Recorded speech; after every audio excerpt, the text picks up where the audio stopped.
I decided to head back in the road because I checked the weather and there was a lightning warning as well, and the rain was getting a bit heavier, so I thought rain is better than lightning.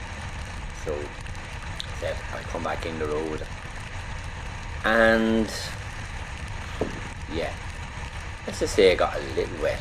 So you can watch and see how heavy the rain is. Now this is my first experience in really bad weather conditions,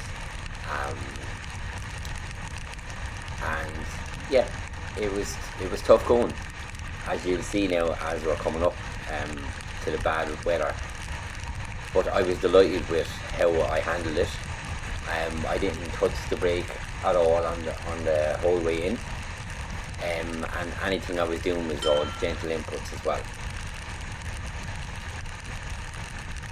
And my decision to head in at the time was really based on, it had been raining for a good few minutes then, so I wasn't getting the road when I feel it's most dangerous. When you go out onto the road, it's only started raining, and the dry road and the rain comes down, and it's really slick then.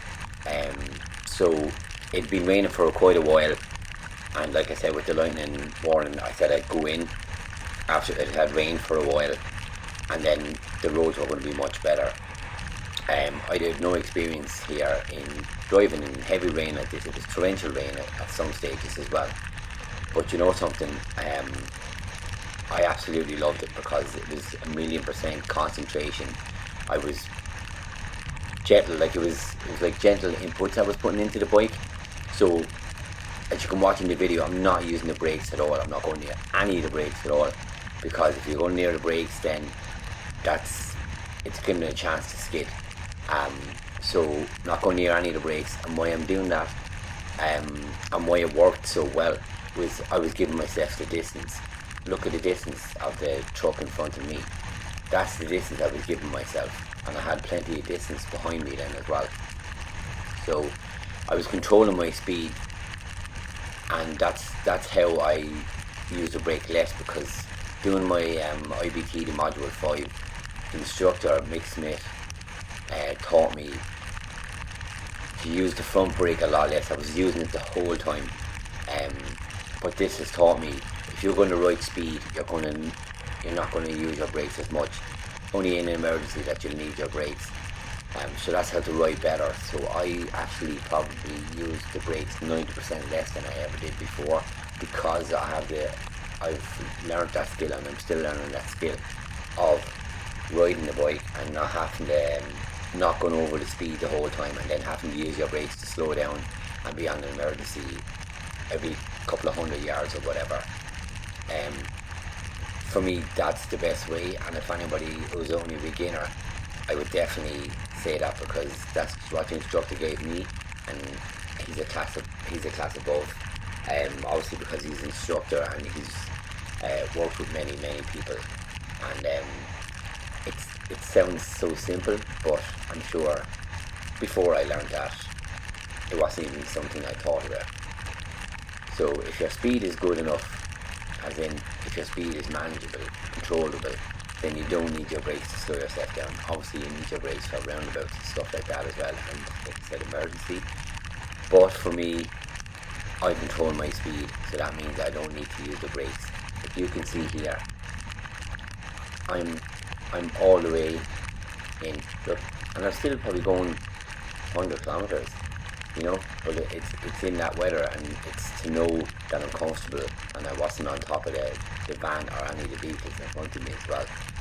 And I was able to do an overtake as well, and because I was controlling my speed and it wasn't quick inputs into it, it was a gentle lean over, you know, it was a gentle counterbalancing, so then, or counter steering, my apologies, and that's the way I was able to take over better, and I was confident in doing it, and I wasn't reckless, and it was a total confidence in what I was doing. And that's what I've learned over the last few months since doing that module 5. This instructor Mick Smith has put me on a different level since doing that, because he's taught me the absolute simple basics, and that's what I'm doing. Like even here, look, there's a car that's there. I did not use my brakes at all.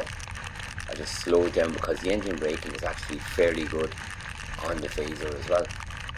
And what I might do sometimes is I might tap the brake just for the traffic behind me to see my light going. But apart from that, I don't use the brake. And look, I've got through it fine, and I'm getting through it fine as well. It wasn't an easy experience at all.